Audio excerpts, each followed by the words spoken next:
The last time you were with us, Michael, you were talking about Julian Castro, who was announcing his run that day, and you said that announcement was about as significant as what you had for breakfast. We'll let the viewers decide how true your prognostications were.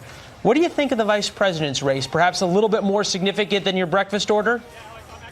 I think, unfortunately, much more significant than my breakfast order. By the way, I think my prediction was correct because until you just said his name, I had forgotten that Julian Castro was running for president at this point. Joe Biden, however, poses a significant threat to the president. Forget the national polls. When you look at the individual polls in Pennsylvania, Michigan, Wisconsin, he's up between 8 and 10 points over Donald Trump. If the election were held today, Joe Biden would win it, possibly in a landslide. And you know, it's almost like we planned this segment because we actually have one of those polls from Pennsylvania, the former vice president's home state, and he is up by almost 10 points, depending on which poll you look at, over President Trump. What has happened to all the blue-collar voters that flipped from Obama to Trump, now flipping back to Biden? Where has the Republicans lost their way on this? Well, Joe Biden is going into this race right now looking pretty clean. He's been out of politics for a few years. Nobody has really been attacking him for anything other than giving people back massages and smelling their hair. So he's going in with some advantage. Nobody has hit him on his actual weaknesses. He's a liar. He's something of an unctuous, smiling politician, so they can hit him on not having a whole lot of substance.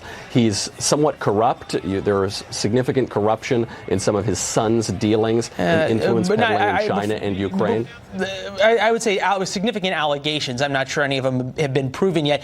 The going thought, though, in politics is you don't hit somebody on their weaknesses. You hit them on their strengths. Joe Biden's strength is the idea of being able to connect to the middle class, the guy who rides Amtrak to and from Delaware, the guy who can talk to folks in an ice cream store better than just about anybody else. His message, we're told, when he takes the stage, is going to be as a president for everyone. He's already framing this as Biden versus Trump, not even talking about the nomination for the Democratic Party. Do you feel as though that's a little premature, or should everyone just sort of get ready to get the graphics going of Biden versus Trump? Certainly it's premature. There are 22 other candidates in this race. There will probably be another 22 before the whole thing is over.